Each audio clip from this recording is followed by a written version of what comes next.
Donc on est essentiellement face à ce type d'exercice où on vous donne la valeur d'un nombre trigonométrique d'un angle alpha. Alors pour l'exemple, je vais prendre, disons, moins 1/3. Et on vous indique également le cadran dans lequel alpha se situe. Donc essentiellement ici, donc pour l'exemple, je vais dire que alpha est entre 180 degrés et 270 degrés, ce qui nous indique qu'il se situe essentiellement dans le cadran 3. D'accord? Bon, ça, c'est l'énoncé. En tout cas, ce sont les données.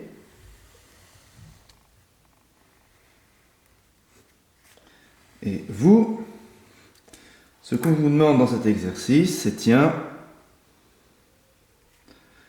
que vaut le cosinus de l'angle, que vaut son sinus, sa tangente, et que vaut sa cotangente.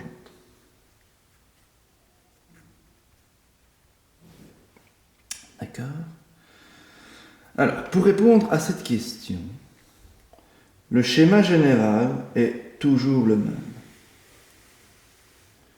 Vous devez partir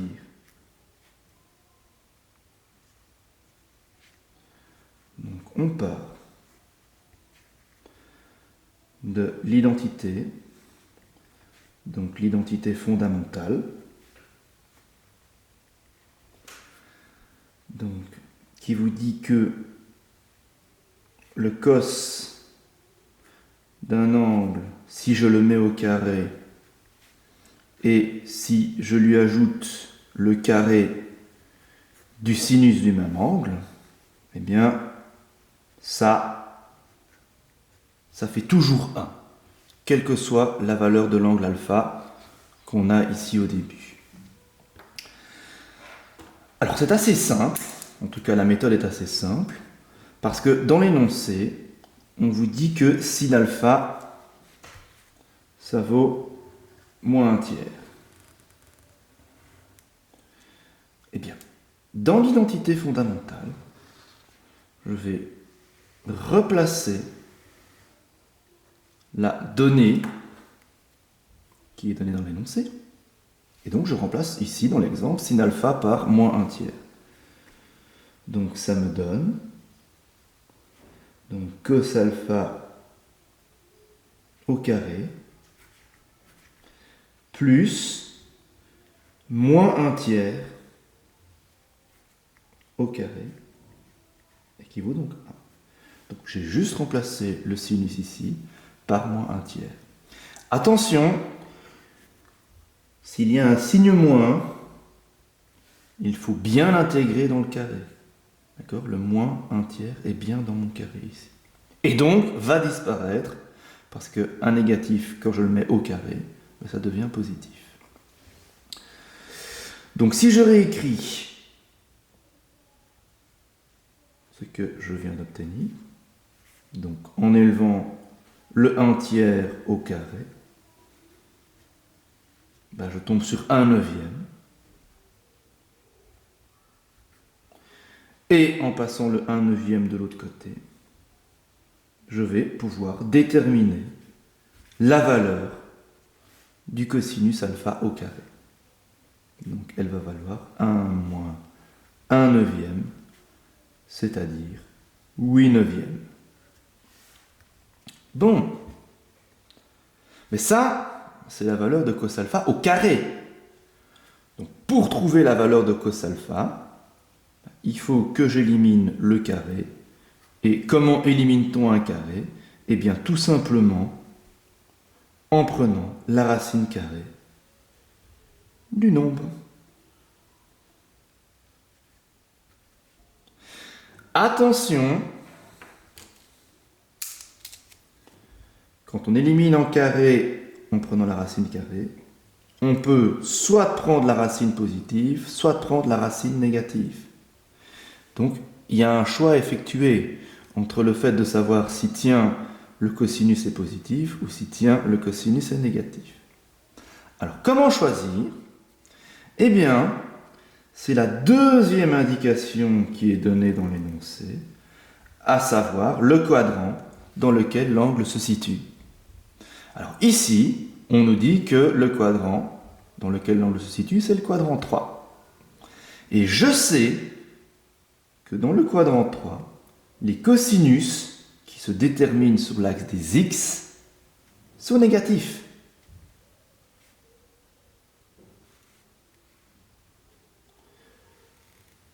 Donc, c'est le quadrant qui va me permettre de décider si je dois prendre le signe moins ou le signe plus. Ici, je dois prendre le signe moins, car je suis dans le quadrant 3, et dans le quadrant 3, les cosinus sont tous négatifs. Dès lors, je sais que mon cos alpha vaut moins racine de 8 sur 9, c'est-à-dire moins racine de 8 sur 3, puisque la racine de 9, ben, ça vaut 3. Alors je peux également simplifier racine de 8 en disant que c'est 2 racines de 2 sur 3. Et voilà, j'ai trouvé la valeur du cosinus. Alors maintenant, pour trouver les deux autres valeurs, tangente et cotangente,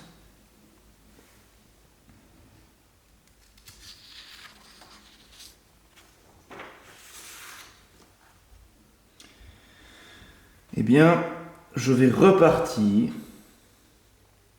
d'une identité qui est bien connue et qui est que la tangente, c'est le sinus de l'angle sur son cosinus. Ça, c'est une excellente nouvelle parce que la valeur du sinus et du cosinus, elles sont connues. Le sinus, c'est moins 1/3.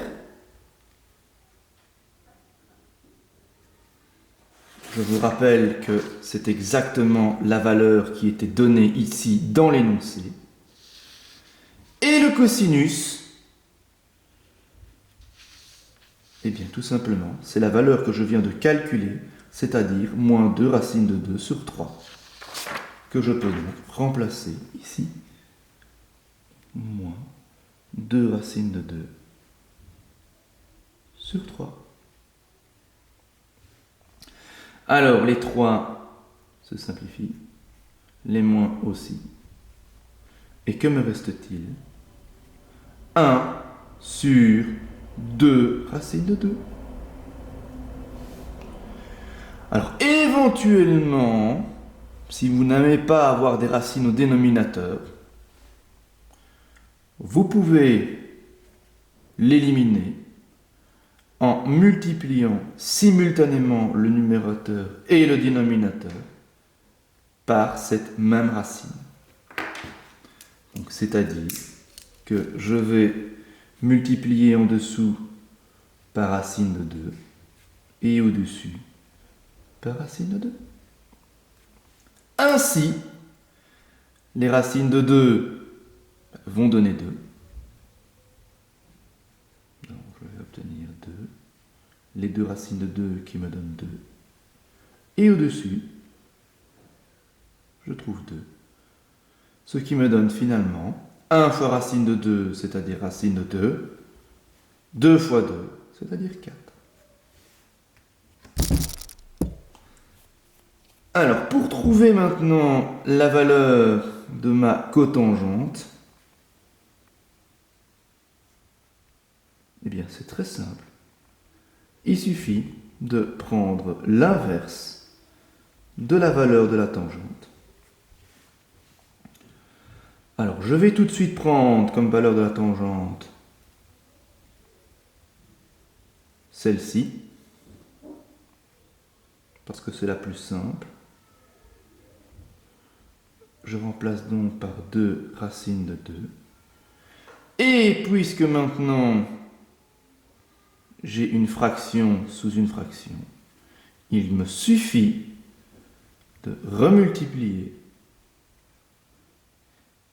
par la fraction inverse, ce qui va tout de suite me donner 2 racines de 2. Et voilà comment il faut résoudre ce type d'exercice.